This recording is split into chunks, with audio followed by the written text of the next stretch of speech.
जय हिंद विद्यार्थियों, आप लोग का हमारे चैनल में स्वागत है। तो विद्यार्थियों, कक्षा 11वीं वार्षिक परीक्षा पेपर 2024-25 का फाइनली 100% असली वाला पेपर लेकर आ चुका हूं। इससे पहले मैं बता दूं कि आपको अभी तक मैंने पूरा का पूरा असली पेपर आपको दिया है, तो मैं तो सबूत के तौर पर दिखा देता हूं कौन सा पेपर दिया था, कैसे दिया था। और आप यहाँ पे देखोगे कि आपका 80 अंक का पेपर, 8 पेज, 23 क्वेश्चन, 3 घंटा समय, अर्थशास्त्र जिसे इकोनॉमिक्स बोला जाता है, आपका ये पेपर है। बाकी 100% आपके एग्जाम में आने वाला है। अब आप इसे तैयार कर लो। एक बात आप लोगों को बताता हूँ कि जो स्टूडेंट इसे बोलेंगे कि फेक है, कृपया वो वीडियो छोड़कर चले जाएं, ठीक है। क्योंकि मैं आपको बता दूं कि देखो, आपका 23 क्वेश्चन मिलने वाला है और 10 मिनट में मैं आपका 23 क्वेश्चन कवर कर रहा हूँ। 23 और 6 से आगे अथवा होता है। तो आप यहाँ पे देख सकते हो कि आप लोगों को पता होगा कि कम से कम यहाँ पे 30 से 35 क्वेश्चन मैं आपको 10 मिनट में कवर करा रहा हूँ। यदि इसमें से आप लोग यदि इंपॉर्टेंट समझ के पढ़ोगे तब पर भी आप लोगों के लिए बहुत फायदेमंद होने वाला है, क्योंकि इतना अच्छे से बता दूंगा कि आपको याद हो जाएगा। बाकी तो मैं बताता हूँ कि ये असली पेपर है। मैं आपको दिखा देता हूँ कि इंग्लिश का दिया था, आया या नहीं, आप बताना। तो ये वाला इंग्लिश का मैंने आपको दिया था पेपर सुबह सुबह। ये आया है या नहीं, आप जल्दी जल्दी बताना कमेंट में। तो ये पेपर मैंने आपको सुबह दिया था, ठीक है। इसी तरीके से आप यहाँ पे देख सकते हो, जिस दिन ये पेपर था उस दिन सुबह दिया था, तो आप लोगों को पूरा फंस गया था। और मैं 1-2 दिन पहले इसी पेपर को डाला था, एक बार और एक बार सुबह दिया था, तो ये पूरा पेपर आया था, ठीक है। इसी तरीके से मैं इसे दे रहा हूँ इकोनॉमिक्स का। इस पेपर का मैं सोल्यूशन भी निकाल रखा हूँ, ये देख सकते हो पूरा का पूरा। यहाँ पे कम से कम 32 पेज का सोल्यूशन है। इतना अच्छे से तैयार किया गया है, ये देख सकते हो। सांख्यिकीयों के बहुत अच्छे से यहाँ पर तैयार किया गया है, माध्यमिका वाला। इसके बाद मैं चलिए पेपर दिखाता हूँ, लास्ट में सोल्यूशन। तो फाइनली आप यहाँ पर देख लेना है। चलिए आपको पेपर दिखाता हूँ और आपको बहुत अच्छे से सोल्यूशन के साथ बताऊंगा। तो ये आप देखोगे, आपके सामने रहा, सही विकल्प चुनकर लिखना होगा। एक एक अंक के आपको 4 क्वेश्चन है, 4 नंबर मिल जाएगा। पहला है सांख्यिकी के जनक है, तो आपको आपके सामने 4 ऑप्शन है। 4 ऑप्शन में राइट आंसर आपका ऑप्शन नंबर ब हो जाएगा, गाट फाइट एक वाल, ये राइट आंसर हो जाएगा। इसके बाद आप यहाँ पर देखोगे 2 नंबर पे, भारत में जनगणना कितने वर्षों के अंतराल में की जाती है। 5 वर्ष, 15 वर्ष, 10 वर्ष, 25 वर्ष। तो आप लोगों को पता होगा हर एक 10 साल में आपको जनगणना होता है। 2011 में हुआ था, 2021 में हुआ था, अब 2031 में होगा, ठीक है ना। इसके बाद आप यहाँ पे देख सकते हो, आंकड़ों के प्रस्तुतिकरण में पहला कदम है वर्गीकरण, सारणियम और विश्लेषण निर्वहन। राइट आंसर आपको वर्गीकरण, राइट आंसर अ नंबर हो जाएगा। इसके बाद सूचनांक मापते हैं दो चरों के मध्य संबंध में और चर मूल्यों में अंतर में, और चर मूल्य और संबंधित चरों के एक समूह में होने वाले परिवर्तन। तो ये आपको बताना है, तो इसका राइट आंसर आपका द नंबर हो जाएगा। संबंधित चरों के एक समूह में होने वाले परिवर्तन, द नंबर हो जाएगा। इसके बाद आप यहाँ पे आगे देखेंगे, आपके सामने रहा जो कि आपको उत्पादन कार्यों के लिए सरकार द्वारा दी गई मौद्रिकरण सहायता कहलाती है। तो आपको सहायकी, कोटा, भूमि सुधार, निवेश, राइट आंसर आपको बताना है, तो आपको निवेश राइट आंसर हो जाएगा। इसके बाद आपको ऐसा श्रमिक जो किसी उद्यम में नियमित रूप में कार्य का नियमित वेतन प्राप्त करता है, उसे कहलाता है। तो आपके सामने 4 ऑप्शन है, 4 ऑप्शन में राइट आंसर आपका सा नंबर हो जाएगा। नियमित वेतन भोगी कर्मचारी, राइट आंसर हो जाएगा। इसके बाद आप आगे देखेंगे, जो कि इंग्लिश वाले अपना स्क्रीनशॉट ले लेंगे। इसके बाद आगे देखेंगे, रिक्त स्थान की पूर्ति करना है। एक एक अंक के आपको 6 क्वेश्चन है, 6 नंबर मिल जाएगा। तो आपको छोड़ना नहीं है, पूरा का पूरा लिखना है। यहाँ पे देखेंगे 2 नंबर, सॉरी 1 नंबर पे आपको क्वेश्चन क्रमांक 2 है। तो भारत में वर्ष 2000, मतलब भारत में वर्ष खाली स्थान में टिस्को की स्थापना की गई है। तो 1907 आपको लिखना होगा। 1907 में स्थापना की गई थी। इसके बाद आगे आप देखेंगे, जो कि आपके सामने रहा, जब आंकड़ों का वर्गीकरण समय के अनुसार किया जाता है तो उसे खाली स्थान वर्गीकरण कहा जाता है। तो आपको यहाँ पर बताना है, तो आपको यहाँ पर कालानुक्रम कालानुक्रमिक क्रमिक आपको यहाँ पर लिखना होगा। तो मैं आपको लिख देता हूँ। तो आप एक्का में कालानुक्रमिक आपको एक्का में लिखना था, लेकिन मैं आपको यहाँ पर दिखा दिया। इसके बाद आप यहाँ पर देखोगे, अगला क्वेश्चन आपके सामने रहा, कालानुक्रमिक वर्गीकरण कहलाता है, कहा जाता है। इसके बाद आप यहाँ पे देखोगे, आर्थिक तथ्यों जिन्हें संख्याओं के रूप में व्यक्त किया जाता है उन्हें खाली स्थान कहते हैं। तो आपको बताना है, बहुत अच्छे से आपको आंकड़े कहा जाता है, उन्हें आंकड़े कहते हैं। तो आंकड़े आपको लिख लेना है, बाकी बहुत अच्छे से लिख लेना आंकड़े। इसके बाद आप आगे देखेंगे, जो कि आपके सामने रहा, यहाँ पर देखेंगे, खाली स्थान वह मान है जो श्रृंखला में सबसे अधिक बार आता है। तो ये आपको मुद्रा स्थिति लगा देना है, मुद्रा स्थिति लगा देना है, बाकी आपको पता होगा। इसके बाद आप आगे देखेंगे, जो कि आपके सामने रहा, सामान्य कीमत स्तर में निरंतर वृद्धि खाली स्थान कहलाती है। तो आपको यहाँ पर क्या कहलाती है, तो आपको बताना है। तो बहुत अच्छे से आपको बता देना है। तो ये आपको रहा सामान्य 5वां नंबर। तो आप यहाँ पर लिख लेना है, आपको यहाँ पर लिखना होगा। तो आप यहाँ पर लगा लेना, इसमें मुद्रा स्थिति हो गया। इसके बाद सतत कृषि, तो आपको यहाँ पर लगा लेना है सतत कृषि। खाली स्थान कृषि वह पद्धति है जो पर्यावरण संतुलन को पुनः स्थापित कर उसका संरक्षण करती है। इसका आपको सतत आपको लगाना है, सतत बाकी कृषि आपको यहाँ पर मिल जाएगा, सतत कृषि, बाकी आप यहाँ पर लिख लेना। बाकी यदि आपको लिखा लिखाया चाहिए तो वीडियो के अंत में मिल जाएगा, तो आपको टेंशन नहीं लेना है, लास्ट तक बने रहना है। आप यहाँ पर देखोगे सतत असतत अथवा असत लिखना होगा, सतत व असत, एक एक अंक के आपको आका का अंक आपको यहाँ पर 6 क्वेश्चन है, 6 नंबर मिल जाएगा, तो छोड़ना नहीं है, पूरा का पूरा लिखना है। पहला देखोगे, जब आप अपनी आवश्यकताओं की संतुष्टि के लिए वस्तु खरीदते हैं तब आप उपभोक्ता कहलाते हैं, तो ये आपको 17। इसके बाद मध्यमिका उस चर का स्थिति मान है जो वितरण को 4 समान भागों में बांटा जाता है, तो ये आपका असत्य होगा। इसके बाद आपको सतमक वितरण को 100 बराबर भागों में विभाजित करता है, तो ये आपको 3 नंबर है, तो ये आपको सत्य हो जाएगा। इसके बाद आप यहाँ पे स्वास्थ्य सुविधाओं की कमी निम्न उत्पादकता का एक कारण है, तो ये आपको असत्य हो जाएगा। इसके बाद आपको वनों का विनाश वातावरण में कार्बन डाइऑक्साइड की मात्रा में कमी कहलाता है, तो ये आपको असत्य है। इसके बाद आपको ग्रेट लीप फॉरवर्ड अभियान का उद्देश्य चीन में बड़े पैमाने पर कृषि का विकास करता था, तो ये आपको सत्य रहा। इसके बाद आप आगे देखेंगे, जो कि आपके सामने आगे इंग्लिश वाली अपना स्क्रीनशॉट ले लेना। मैं हिंदी वालों के लिए बता रहा हूँ, तो आप हिंदी वाले बहुत अच्छे से देखेंगे। कॉलम अ कॉलम ब इस तरीके से आपको बना लेना है, बाकी मैं आपको यहाँ पर मिला देता हूँ। तो पहला आप देखोगे आंकड़ा संग्रह टेलीफोन साक्षरता, मतलब कि 6 नंबर हो जाएगा। परियोजना का प्रथम चरण, तो इसका आपको हो जाएगा यह समस्या की पहचान, जो कि आपको कहाँ पर है, आपको यहाँ पर मिल जाएगा। समस्या की पहचान है, आपको यह नंबर है। इसके बाद थोक कीमत सूचनांक, तो आपको मुद्रा स्थिति एक दर का मापन हो जाएगा। उपभोक्ता कीमत सूचनांक, तो इसका आपका हो जाएगा जीवन निर्वाह, ई नंबर हो जाएगा। इसका India oil corporation limited company, आपको इसके बारे में बताना है, तो ये आपको महाराष्ट्र कहाँ है, ये आपको महाराष्ट्र ये हो जाएगा। इसका बाद आप यहाँ पे देखो, अगला क्वेश्चन आपके यहाँ भारतीय सांख्यिकी की स्थापना, तो इसका राइट आंसर है प्रशांत चंद्र कहाँ है, ये आपको ये रहा इस नंबर पे। इसके बाद आप यहाँ पे मानव पूंजी स्रोत 2 नंबर हो जाएगा, जो कि शिक्षा 10 स्वास्थ्य कहाँ है, शिक्षा स्वास्थ्य कहाँ पे है, ये आपको रहा। इसके बाद आप यहाँ पे मैंने सही जोड़ी भी बना दिया, आपको बहुत अच्छे से बना दिया हूँ, तो आप देख लिए होंगे। बाकी आप आगे देखेंगे, एक शब्द एक वाक्य में उत्तर लिखना है, तो एक एक अंक के 7 क्वेश्चन है, तो 7 नंबर मिल जाएगा, छोड़ना नहीं है, पूरा का पूरा लिख के आना है। पहला क्वेश्चन देखोगे, उपभोग एवं उत्पादन के अतिरिक्त अर्थशास्त्र के अध्ययन का तृतीयक भाग कौन सा है, तो आपको बताना है तृतीयक भाग वितरण है, तो वितरण।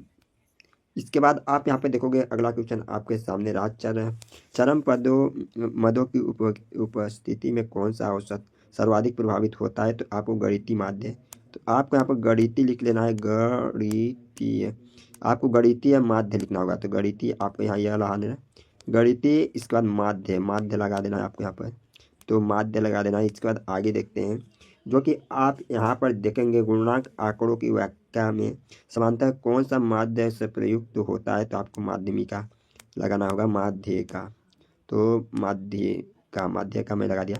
बाकी आपको लिखा लिखा वीडियो के लास्ट में उत्तर मिल जाएगा।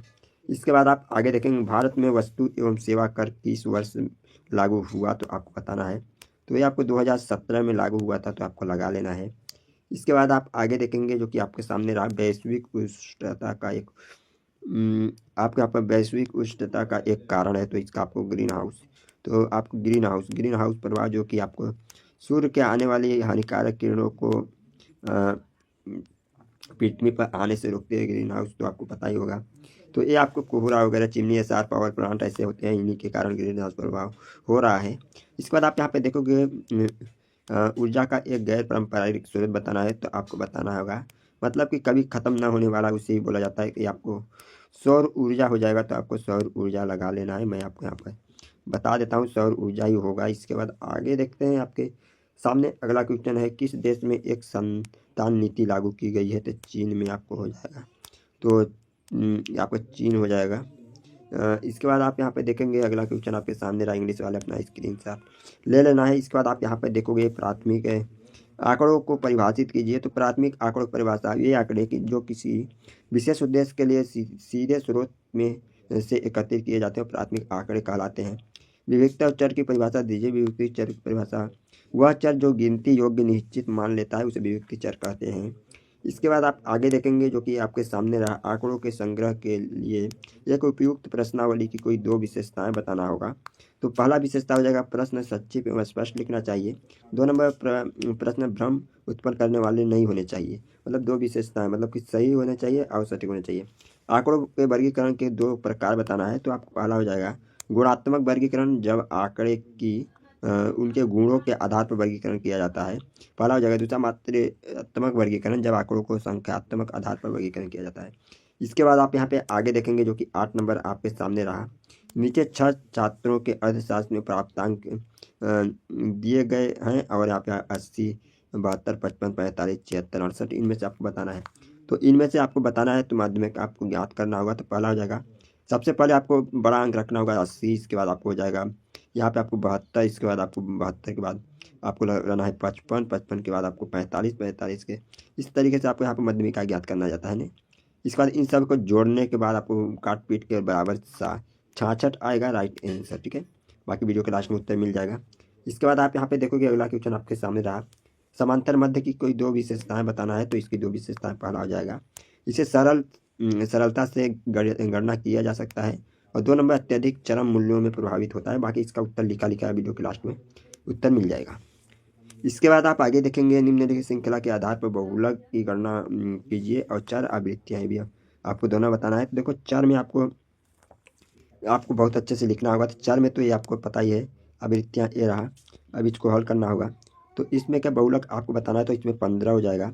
ठीक है, 15 हो जाएगा क्योंकि इसमें आवृत्ति सबसे अधिक है। ठीक है ना, इसके बाद आप यहाँ पे देखेंगे और आपको बहुलक भी वही हो जाएगा। ठीक है, बाकी इसका उत्तर मैं वीडियो के लास्ट में दिखाऊंगा तो समझ आ जाएगा। इसके बाद आप यहाँ पे देखना है आपके सामने रहा, मध्यमिका की परिभाषा लिखी है। तो मध्यमिका की परिभाषा हो जाएगा, मध्यमिका वह संख्यात्मक मान होता है जो व्यवस्थित रूप से क्रमबद्ध डेटा को 2 बराबर भागों में विभाजित करता है, उसे मध्यमिका कहा जाता है। इसके बाद आप यहाँ पे देखोगे अगला क्वेश्चन आपके सामने रहा, सहसंबंध के प्रकार लिखना होगा। तो सहसंबंध के प्रकार, तो यह 3 प्रकार के होते हैं, पहला सकारात्मक संबंध, दूसरा नकारात्मक संबंध, तीसरा हो जाएगा शून्य संबंध। इन तीनों के एक एक लाइन लिखना होगा। तो सकारात्मक संबंध का हो जाएगा, जब एक चर के बढ़ने पर दूसरा भी बढ़ता है तो सकारात्मक चर कहलाता है, और जब एक चर के बढ़ने पर दूसरा घटता है तो नकारात्मक चर कहलाता है, और जब दोनों चर के कोई संबंध नहीं होते तो शून्य संबंध कहलाता है। इसके बाद आप यहाँ पे आगे देखेंगे जो कि आपके सामने रहा, सूचनांकों की रचना के में उचित आधार वर्षों के 2 गुण लिखना होगा। तो इसका लिखना होगा, तो इसका सूचनांक के 2 गुण, तो पहला हो जाएगा आधार वर्ष में स्थित होना चाहिए, 2 हो जाएगा वह सामान्य आर्थिक परिस्थितियों का प्रतिबंध करना चाहिए। इसके बाद आप यहाँ पे देखेंगे अगला क्वेश्चन आपके सामने रहा, मानव पूंजी का अर्थ लिखना होगा। तो शिक्षा, कौशल और स्वास्थ्य के माध्यम से अर्जित की गई उत्पादन क्षमताओं को मानव पूंजी कहते हैं। बाकी आपको बहुत अच्छे से लिख लेना। इसका किसी क्षेत्र के शैक्षणिक उपलब्धियों की 2 सूचना क्या है। तो पहला हो जाएगा साक्षरता दर और दूसरा हो जाएगा औसत विद्यालयीन शिक्षा वर्ष। इसके बाद आप यहाँ पे देखेंगे अगला क्वेश्चन आपके सामने रहा, आपको जैविक कृषि की कोई 2 लाभ लिखना होगा। तो जैविक कृषि आपको बताना है। तो जैविक कृषि पहला हो जाएगा या मिट्टी की उर्वरता को बनाए रखती है, और 2 हो जाएगा पर्यावरण को कम नुकसान पहुंचाती है। कृषि विपणन, अगर विपणन का अर्थ लिखना होगा तो कृषि उत्पादनों के उत्पादन को लेकर उपभोक्ताओं तक पहुंचाने की प्रक्रिया को कृषि विपणन कहा जाता है। अच्छा, कृषि विपणन मैंने बता दिया। इसके बाद आपको संगठित क्षेत्र के कर्मचारियों को मिलने वाले 2 लाभ लिखना होगा। तो इसका 2 लाभ हो जाएगा, आपको पहला हो जाएगा भविष्य निधि, दूसरा स्वास्थ्य बीमा। इसका 2 मतलब क्या आपको बता देना। इसके बाद आगे देखेंगे जो कि आपके सामने रहा, प्रच्छन्न बेरोजगारी से क्या आशय है बताना है। तो जब अधिक लोग किसी कार्य में लगे होते हैं लेकिन उसमें अनुपस्थिति में उत्पादन पर कोई प्रभाव नहीं पड़ता है तो इसे प्रच्छन्न बेरोजगारी कहा जाता है। पर्यावरण के कोई 2 कार्य लिखना होगा। तो पर्यावरण के 2 कार्य हो जाएगा, पहला हो जाएगा प्राकृतिक संसाधन प्रदान करना, 2 हो जाएगा परिस्थिति संतुलन बनाए रखना। क्षार्किक विकास को परिभाषा देना होगा। तो ऐसा विकास जो वर्तमान आवश्यकताओं को पूरा करे बिना भविष्य में पीढ़ियों को आवश्यकताओं में समझता है तो उसे धार्मिक आपको इसे बोला जाता है। ठीक है, इसके बाद आप आगे देखेंगे मानव विकास के कोई 2 संकेतों के नाम लिखना होगा। तो 2 संकेत बताना है, जीवन प्रत्याशा, प्रति व्यक्ति आय। इसके बाद आपको मानव विकास के कोई 2 संकेतों के नाम हो गया, विशेष आर्थिक क्षेत्र के ये बताना है। तो ऐसे क्षेत्र जहाँ आर्थिक गतिविधियों की विशेष सुविधा और कर रियायतें दी जाती हैं उसे ही विशेष आर्थिक क्षेत्र कहते हैं। इसका मध्य प्रदेश के एक जिले 6 से 14 वर्ष के आयु के बच्चों को लिंग अनुसार आपको बताना है। तो ये नामांकित है, आपको ये लिंग में बताना है, आपको लड़के लड़कियां या आप सभी बताना है और शत प्रतिशत इसे हल करना होगा। सभी का उत्तर वीडियो के अंत में मिलेगा, तो आप स्क्रीनशॉट ले लेना है। इसके बाद आप आगे देखेंगे द्वितीयक आंकड़े की दो कहते हैं और द्वितीयक आंकड़े के दो स्रोत बताना है। तो सभी का उत्तर वीडियो के अंत में उत्तर मिल जाएगा। नीचे व्यक्तियों की संख्या तथा उनके आय का बारंबारता बताना होगा और माध्यमिक आय का गणना करना होगा। इसके बाद आप आगे देखेंगे आपके समांतर माध्यमिका बहुलक संक्षेप स्थित करना होगा और किसी परीक्षा में 10 छात्रों प्राप्त किए गए छात्रों को आंकड़ों में निम्न चतुर्थ के मान ज्ञात करना होगा। ये आपको देख लेना। इसके बाद आपको चतुर्थ की परिभाषा लिखते हुए निम्न चतुर्भुज तथा उच्च चतुर्भुज की गणना सूत्र कीजिए। इसके बाद आप आगे देखेंगे जो कि आपके सामने रहा रुपयों के आपको रुपयों के अमूल्य से आप क्या समझते हैं और आप वह प्रवणता का अर्थ लिखिए एवं दो उदाहरण देना होगा। संबंध गुणांक के गुणों की संख्या भी बताना होगा। सूचनांक की सूचना के बातें आपको बताना है, पूरा स्क्रीनशॉट ले लेना है। बाकी आप अपनी वैसी ये भी बता देना है। योजना के उद्देश्य और रूप में आपको ये देख लेना है। समझाइए शिक्षा निवेश आती है, ये भी देख लेना है। और ये आपको 23 नंबर पिछले 2 वर्ष दर्शकों के चीन और भारत में देखी गई समृद्धि को दर्शाना है। चलिए अपन उत्तर देखते हैं। फाइनली आप यहाँ पे देख सकते हो सही विकल्प चुनकर लिखना होगा। पहला है, पहले में आपको यहाँ पे लिखना होगा, पहले में बायो ये आपको हो जाएगा गार्ड प्राइड एक नवाल जो कि 1 नंबर में आप जब लगाया था। इधर तो मैंने बता दिया था, बताने की जरूरत नहीं है। आपको बताना है कहाँ से बताना है आपको 6 से। 6 से आप स्क्रीनशॉट ले लीजिए। 6 से ये देख लीजिए, ये आपको 7 देख लीजिए। इसके बाद आपको ये 7 का अथवा देख लीजिए, ये 8 देख लीजिए, ये 8 का अथवा देख लीजिए। ये आपको 9 देखना है तो 9 देख लीजिए, ये आपको 9 नंबर रहा। इसके बाद आपको 9 के बाद आपको 9 का अथवा हो जाएगा। इसके बाद 10 हो गया, अथवा सहित है। ये आपको 11 अथवा सहित हो जाएगा। इसके बाद आपके 12 नंबर हो जाएगा। इसके बाद आपको 13 हो जाएगा।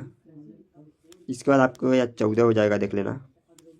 इसके बाद आपके 15 हो जाएगा। इसके बाद आप यहाँ पे 16 देख लेना है। इसके बाद ये अथवा हो जाएगा, ये 17 हो जाएगा, देख लेना है। इसके बाद आप यहाँ पे देख लेना है 17 के बाद आगे का। इसके बाद आप यहाँ पे देख लेना है बहुत अच्छे से 17 के बाद। इसके बाद आपको 18 नंबर देख लेना है यहाँ पर। इसके बाद ये आपको 18 का अथवा देख लेना है। ये आपको 18 के बाद ये आपको देख लेना है 19।